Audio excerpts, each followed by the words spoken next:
We here at the Sports History Network proudly partner with 26 podcasts, all revolving around the history of sports.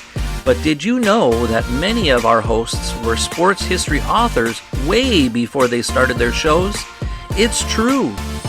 We've got Joe Ziemba, host of When Football Was Football, Joe Zagurski, host of Pro Football in the 1970s, Mark Morthier, host of Yesterday's Sports, Tommy Phillips, host of Lombardi Memories, and Scott Adamson, co-host of From the 55-Yard Line.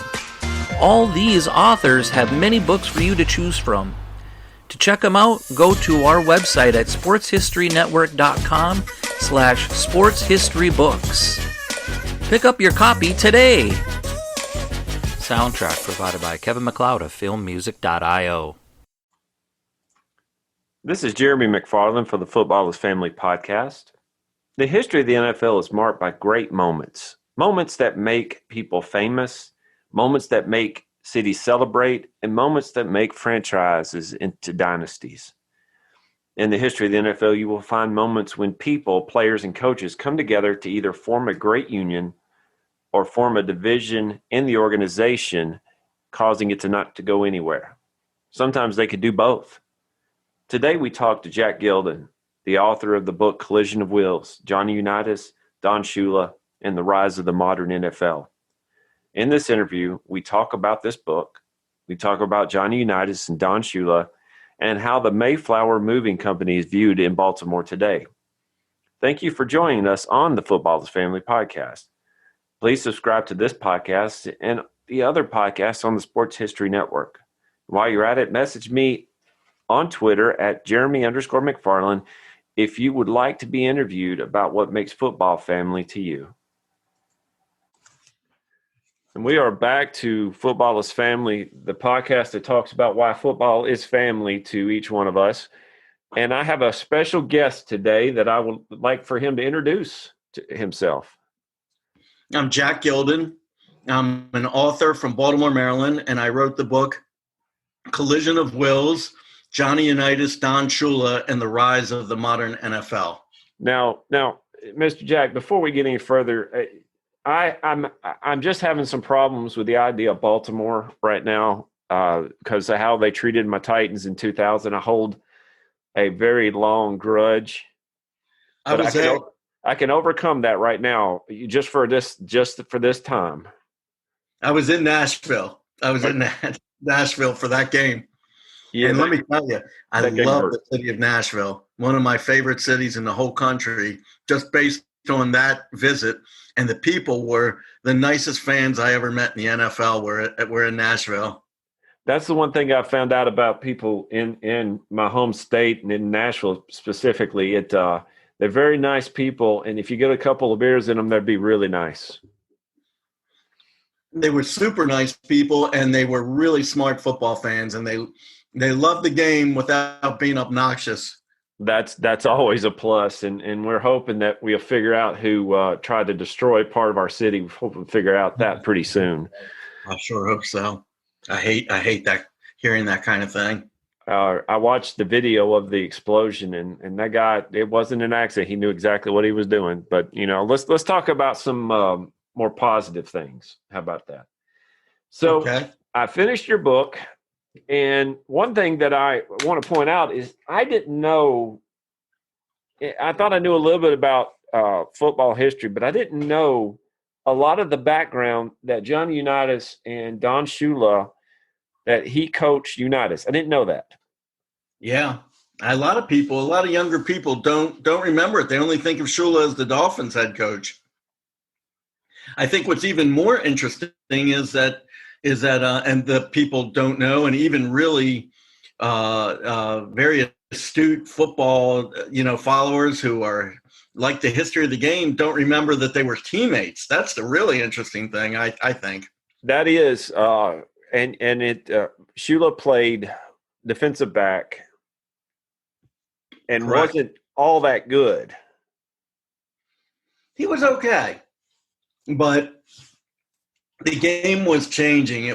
I think what was beginning to happen is that the best athletes were starting to come over to football instead of baseball for whatever reason. And Shula, when he came into the NFL, he was okay for that time. But very quickly, better athletes were starting to come in. So, for instance, on the Colts, you had a guy like Lenny Moore. I mean, Shula did not have the speed to cover a guy like Lenny Moore. He didn't have the speed to cover a guy like Raymond Berry, let alone Lenny Moore. And that was his real problem. He was the quarterback of the defense, super smart. He called all the plays.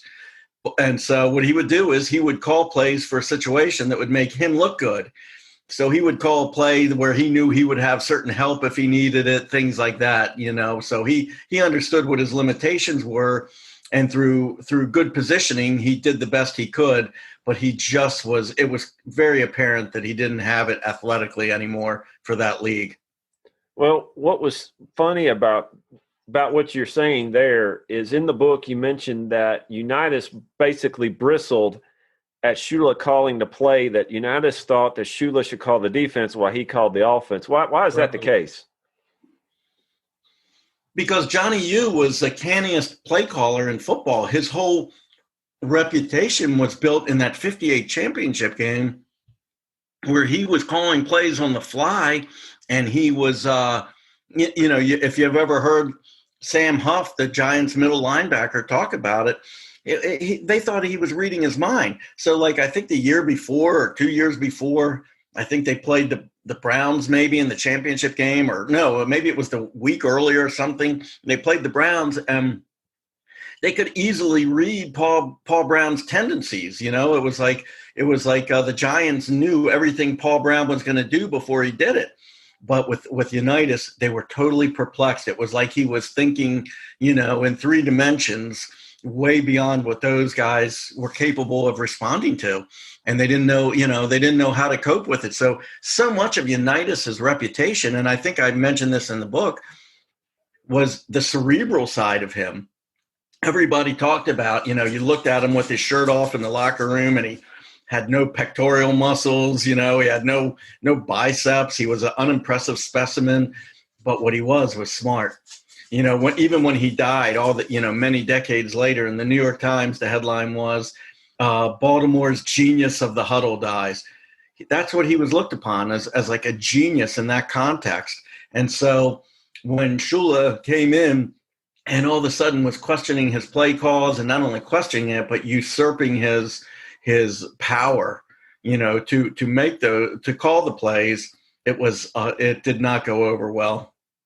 I can imagine, because both of them, I didn't realize this about Shula either. Both of them are very, I wouldn't say arrogant. Shula seemed to be arrogant. Unitas seemed to be more confident than anything. And both of them thought that they knew what they were supposed to be doing. Well, Shula was very arrogant. And I know it to be true because Shula himself admitted that to me. And then the other people around him, even people that loved him, they said he was very arrogant in his Baltimore days. Unitas, though, I think you're a little wrong about him. He was very arrogant. Okay. Very arrogant, just like Shula. But I think that the rest of his personality really made up for it.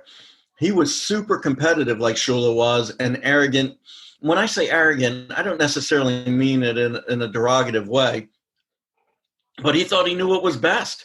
I mean, his daughter described him as a guy. I was like, well, what was the problem with him and Shula? She was like, well, she said, let me put it to you this way. He would say something like, I'm Johnny Unitas. What's he going to teach me about being a quarterback? Which on the one hand, he really had a point, but on the other hand, he was the player. Some of his teammates, I asked a couple of them, was Johnny Unitas coachable? And they said, well, for Weeb Eubank, very coachable. For Shula, not at all coachable. So in other words, he didn't want to hear anything. Now that he didn't want to hear what Shula had to say.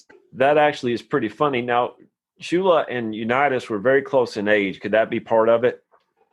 I think that's a big part of it. They were only like 2 years apart or something like that.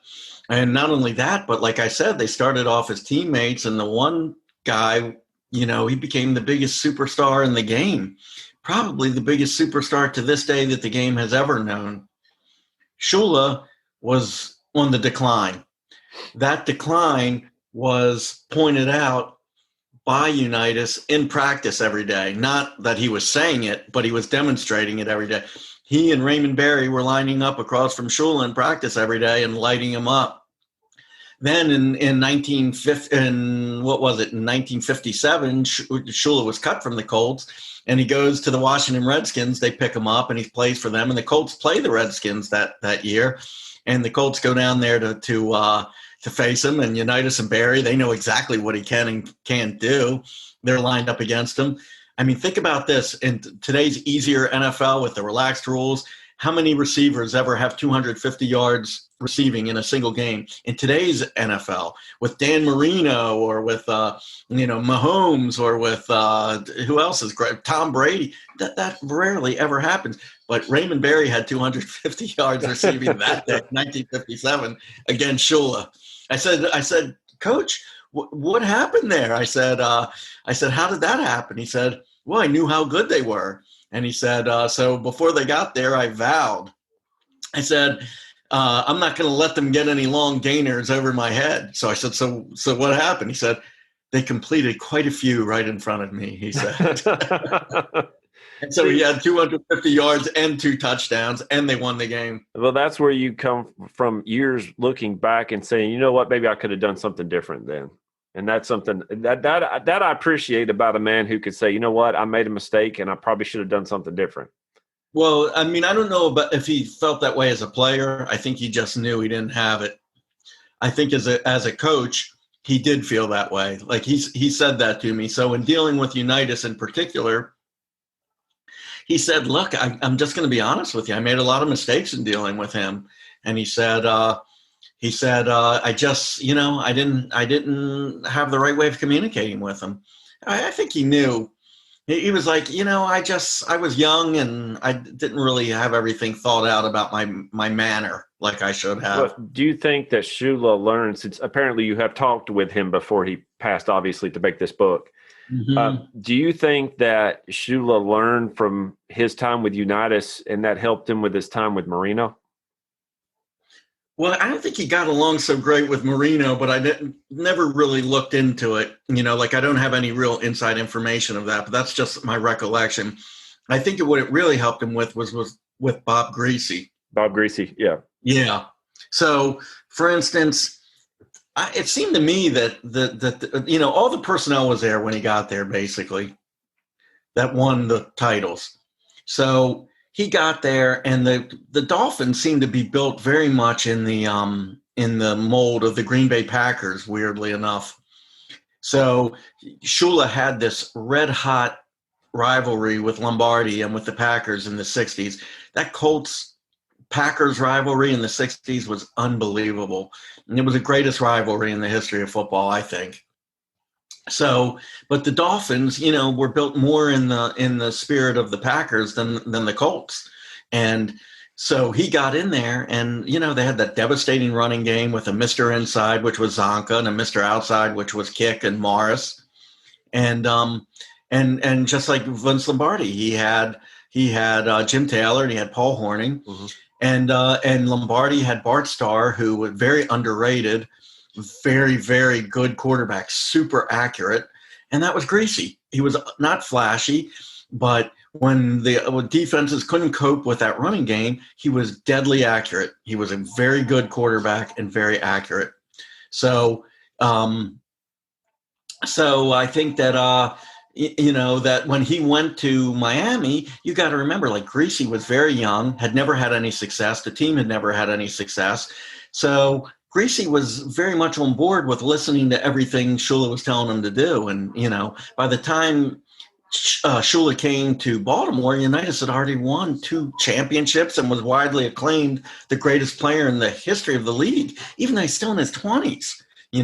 So it was a very different situation, but I think that he had learned from the Colts, and I think what he learned was that he liked players that were more, that he could mold better than ones that were already made. Well, it's okay. It's all right. That's part of what makes this podcast fun for me is the outside noise too. My daughter comes in here every now and then and talks to me while I'm on, so it happens. But you had two, and obviously the name Collision of Wills deals with two strong-natured men, alpha men, who were, one was rising and one was up there. And the book kind of shows the decline of Johnny Unitas, not due so much age, but health reasons. Beat up pretty bad. And I didn't realize just how beat up he was until, I knew he hurt a lot, but I didn't realize that he almost lost feeling in his arm. Tommy John's type. Yeah, well, that was toward the end, but what's really interesting is that he was beat up all along, all through the entire career. Like, if you recall from that chapter in the book, in the 58 season, he had a punctured lung, yes, broken rib and a punctured lung. And then he came back to finish out the season and obviously have the historic game. In 59, he was the only quarterback on their entire roster. They went through the entire season with one quarterback on the roster. And the backup quarterback was a defensive back named Andy Nelson, who's still alive and owns a barbecue store about 5 minutes from where I'm talking to you from. So, they tended to see him as indestructible, but I mean, he had, he played through broken fingers, I think he even maybe had broken vertebrae he was playing with. I mean, just crazy stuff. The story of the broken nose. Well, sorry. One of the things that you said, I believe he was playing the Bears where he basically was bent over backwards. Yeah. And I can't imagine what that's like to have you're not supposed to bend with your spine that way. It's not supposed to happen. Well, Tom Maddie talked about it. He said, people talk about bounties now, and it's a big scandal if they'd find out that a team had a bounty on a quarterback. He said the Bears used to take up a collection in the locker room before the game, and who could knock Unitas's, excuse my language, and knock his ass out of the game. So I mean, that was the NFL then. It was a brutal sport. Go back sometime and look at the tape of Night Train Lane and the guy the guy on the Bears that really tormented Unitas was Doug Atkins. Yes, University of Tennessee. Well, yeah, and he was from Tennessee also, and I think he wasn't he, or was he from Arkansas or Tennessee? You know what? I only know he's from the University of Tennessee. That's about as far as I could go. I mean, I think he was like from some kind of like mountain environment, something crazy, That doesn't surprise me. I mean, Bill Curry discussed when he was on the Packers and they were getting ready to play against him, and he was an offensive lineman, and one of the veteran linemen says to him, "Whatever you do, don't make Doug Atkins mad. If you happen to knock him down, help him back up and say, 'I'm sorry about that, Mr. Atkins.'" And he said, "At first I thought he was kidding around. I was like, yeah, right." He said, "I'm not joking with you." He said, "If you make him mad, first he'll kill you and then he'll come and kill me." He said, "So whatever you do, don't make him mad." I mean, they played against some very, very tough players. I think there's a tendency today that people think that those players weren't as good of athletes as the players that play today, but I would totally disagree. They were great athletes, and they were incredibly tough. Now, you were talking about Bill Curry. He played both for the Packers and the Colts. Right. And he said that he was about 240 pounds, and he was an offensive lineman. Yeah. I mean, going head-to-head with Dick Butkus and Ray Nitschke. Good luck with that. That, to me, watching Dick Butkus, watching some of his film, he looks like he doesn't have any moves, and all of a sudden he's in the backfield. Yeah. Super fast and super mean. I mean, you said you were watching his films. I mean, did you notice how he tried to twist them human beings in half? I like how he would head it from the middle linebacker position, run straight at the offensive line, and basically pick them up and move them. He didn't bowl over them. He picked them up and moved them. Yeah. He didn't want to have anything to do with them. He didn't care about them. He just wanted to get that ball carrier. But one of the things about this book that I didn't see coming was how you used both the Vietnam War and the civil rights movement, I should say, mm-hmm. in the latter parts of the book. And we kind of think of the NFL in a bubble. But we see with COVID this year, it definitely isn't in a bubble. But in the 60s, and you started, and I cannot think of the guy's name off the top of my head, but I did look up his books. You started with the JFK administration and a writer who came from Harvard who worked for the National Banner and then went up to New York Times and was embedded in Vietnam. And I cannot think of his name right off the top of my head. His name is David Halberstam. Yes, and the book, I'm looking at getting that book as well. One of them talking about the Kennedy administration. But you talked about, what's that? The Best and the Brightest is the name of the book.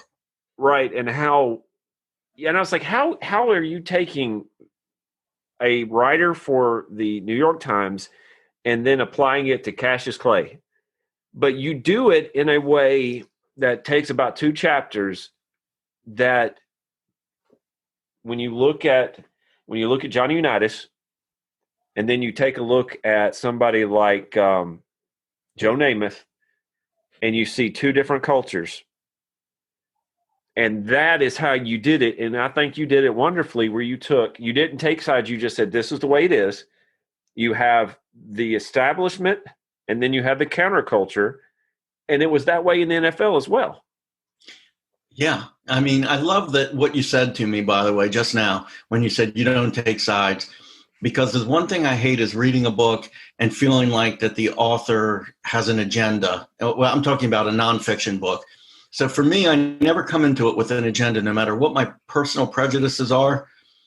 I never bring that to the table because I think it's dishonest.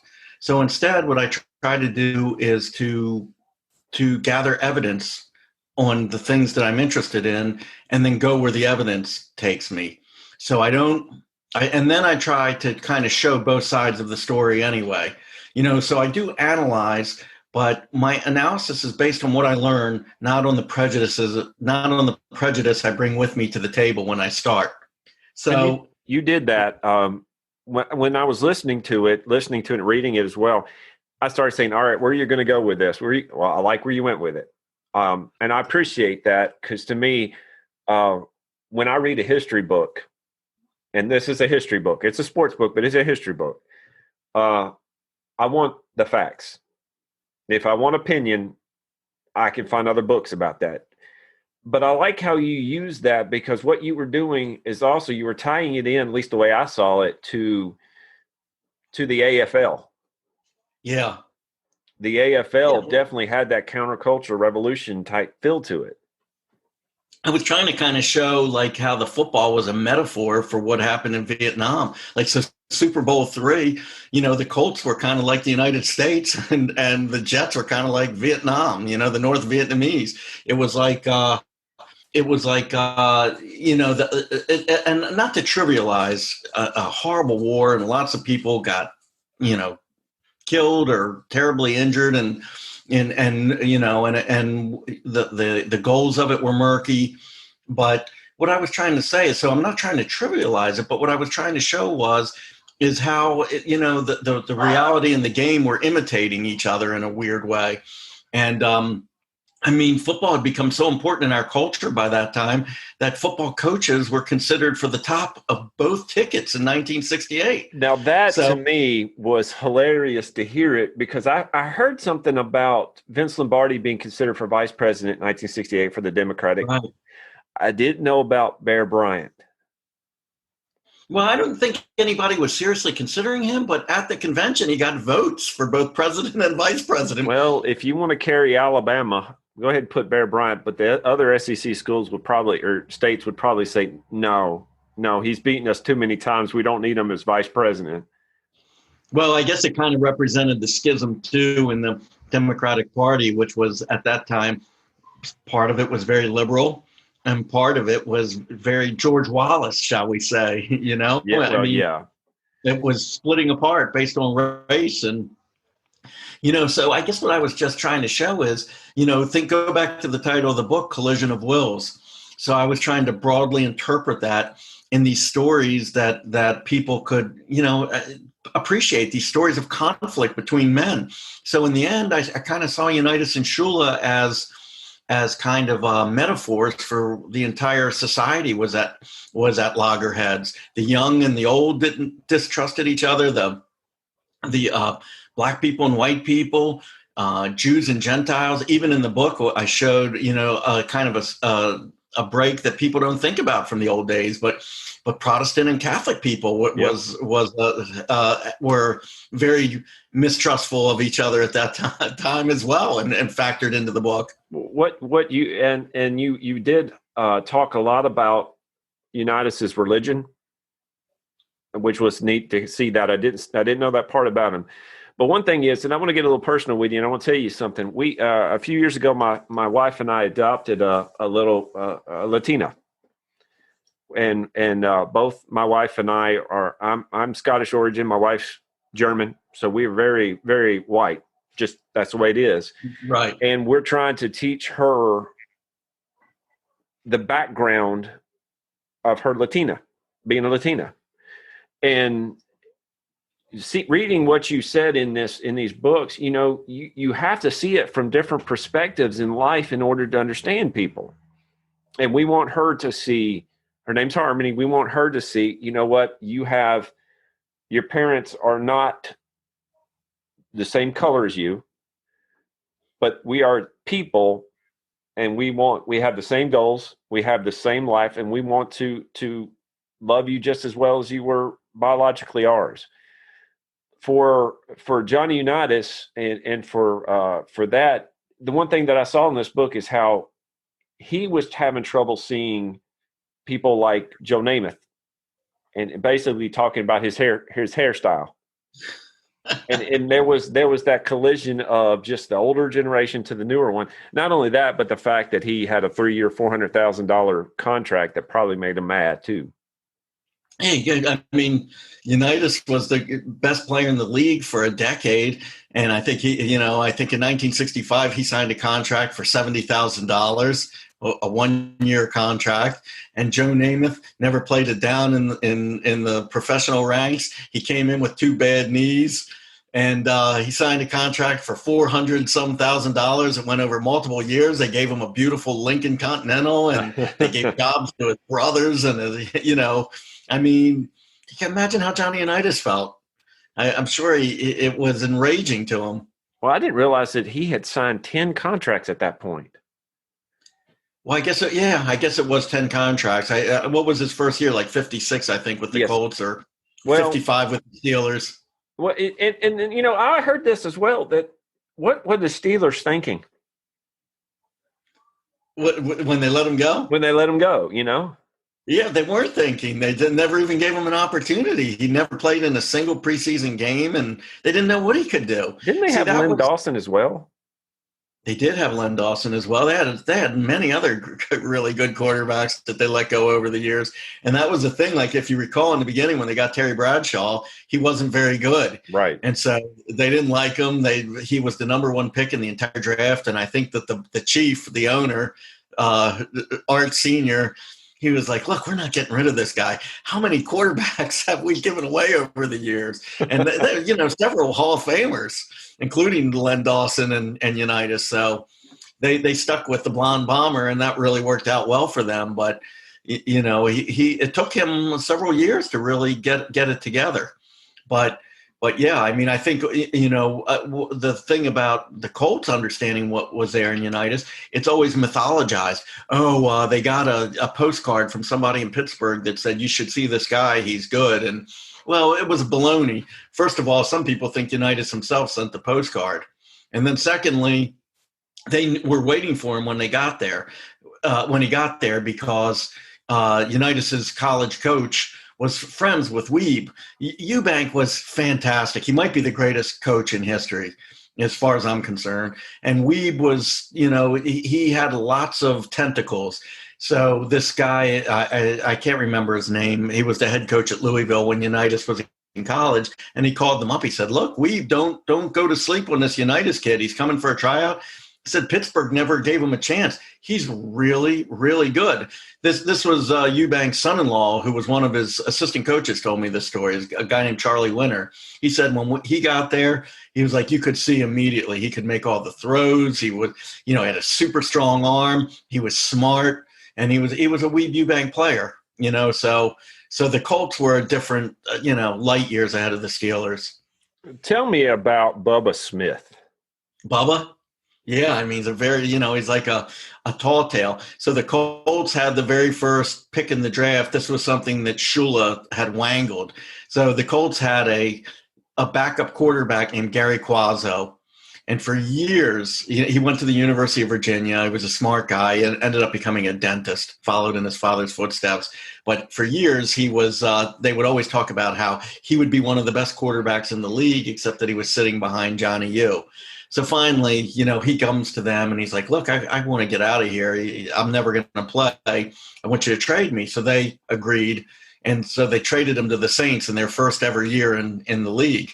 So they trade him to the Saints. And for Gary Quazzo, they get the first pick in the entire draft and Bill Curry.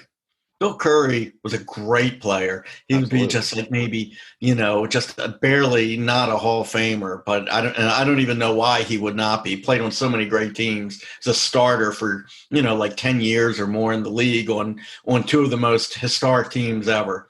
But in any event, they get those two things. So the Colts that draft, I think it was a 67 draft, there were tons of Hall of Famers in that draft. The Colts had the very first pick, and they took Bubba Smith. Bubba was like Paul Bunyan or something. It's gigantic. And, they said when he showed up to college, his father had given him a car. It was probably given to him by the recruiters. But so he gets out of the car, and the head coach sees him, and he sees this gigantic form come out of the car, and he says, do you drive that thing, or do you just carry it around with you? Like some gigantic Buick or something. So he was fantastic. He's not a Hall of Famer, but he could have been. He was injured, too early in his career. He got his knee ripped up in a game where they didn't drop the first down marker. So he went into it. It was planted in the ground. It didn't give, and it ripped his knee to shreds. But Joe Namath highly respected him. His whole goal in Super Bowl III was to run in the opposite direction of Bubba Smith and Mike Curtis. Well, apparently he went on to be in the police academy in a few times. Police academy, yeah. He did all right. He was a really bright guy. He was very smart. He had a great sense of humor. He was a nice guy, and he was a damn good football player. So you're telling me that college players take money under the table? I didn't know that. I've heard that, yes.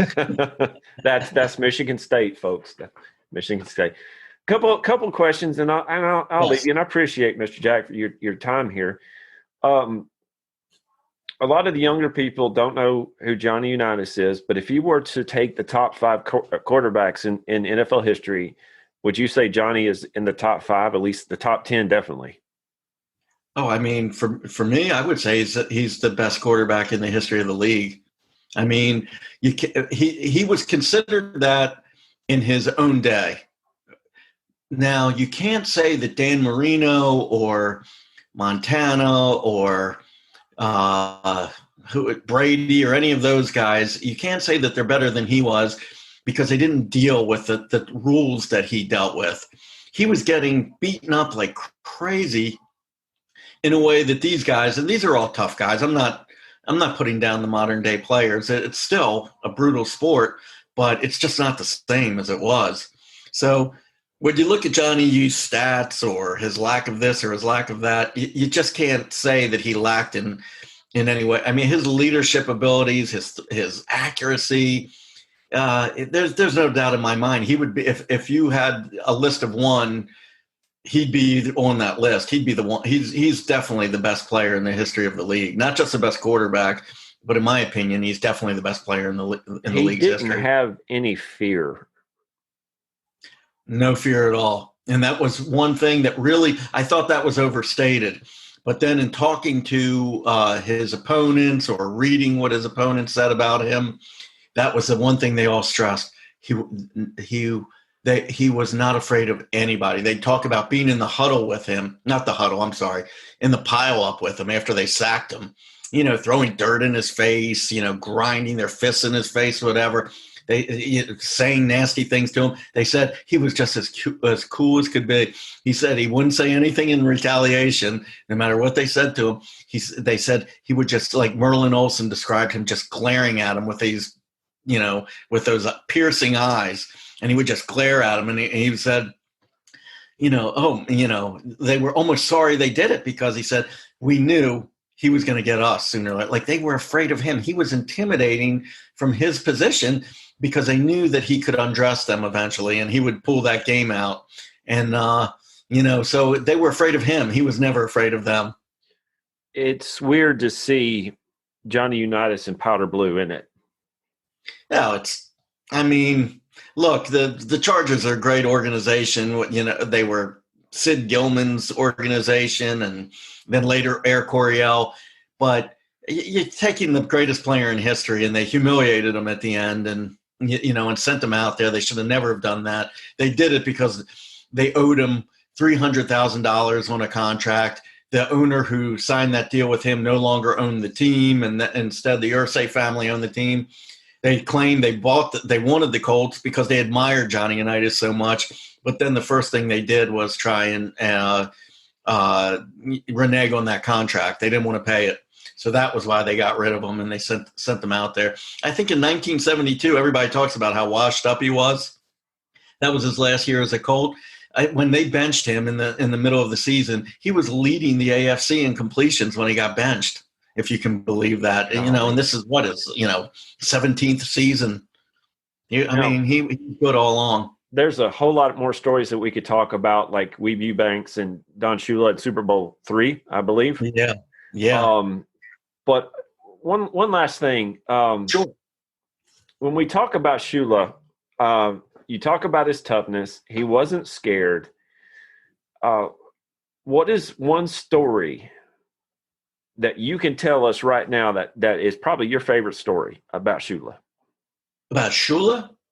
Oh, excuse me. Unitas. I'm sorry. About Unitas. Well, my favorite story in the book about Unitas, I think it made him everybody's hero, was that Bears game. I can't remember what season it was. Maybe it was 1960. I can't remember. But I think it was Doug Atkins broke through the line, got past Jim Parker, devastated Unitas.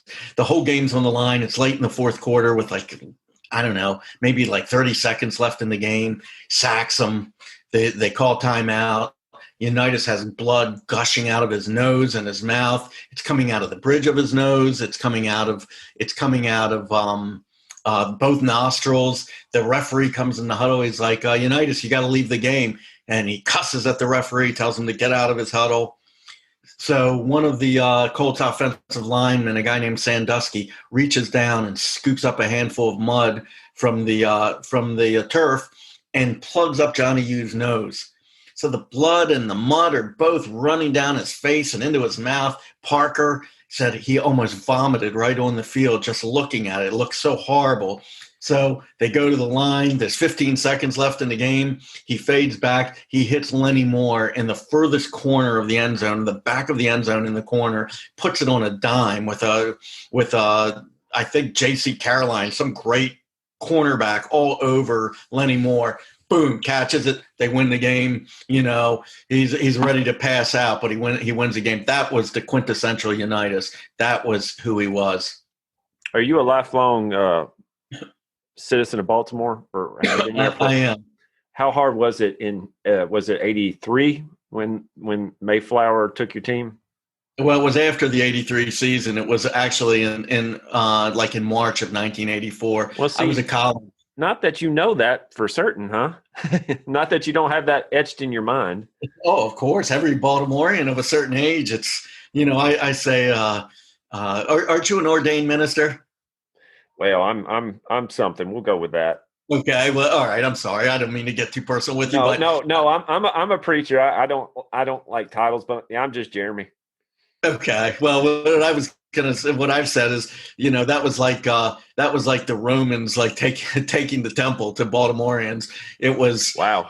I mean, that was, it was like the wall had been breached. This was something that was like the gem of our community. I mean, it was something passed on from fathers to sons. I mean, it was like being a Colts fan was like being Jewish, or it was like a true belief, a faith that we all had, and it was a belief in our city and ourselves that like the whole rest of the world looks at us as like underdogs, but we saw ourselves as crushers, as a David in a world of Goliaths, and then it was all robbed from us. It was like we lost our civilization that day.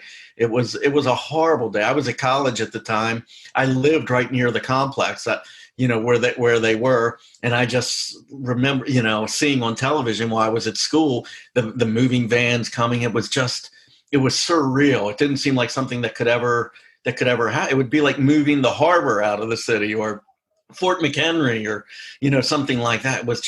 It seemed impossible to happen, and then there it was, and then we never had football again for 13 years. Do the Mayflower Moving Company still exist there in Baltimore, or was that pretty much it for them? I mean, that was pretty much it for them. I mean, that ruined them, and really, the government, the state government, the city government, they should have just put squad cars right in front of the, block the gates, and while they worked it out in court, but they didn't. They let them come in and they let them go, and it was an ugly thing to do. It was very ugly. Are you a Colts fan today? No, I'm a Baltimore Colts fan forever. I mean, that's my first team, and I mean, I like the Ravens. I've been a season ticket holder since their first season, and they're a worthy successor to the Colts. But nothing could take the Colts. It'd be like if the Yankees left New York.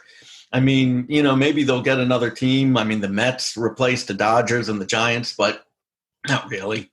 If you grew up with the Jets and the Dodgers, I mean, with the Mets and the Dodgers, I mean, I'm sorry. If you grew up with the Dodgers and the Giants, the Mets could never take the place of those franchises.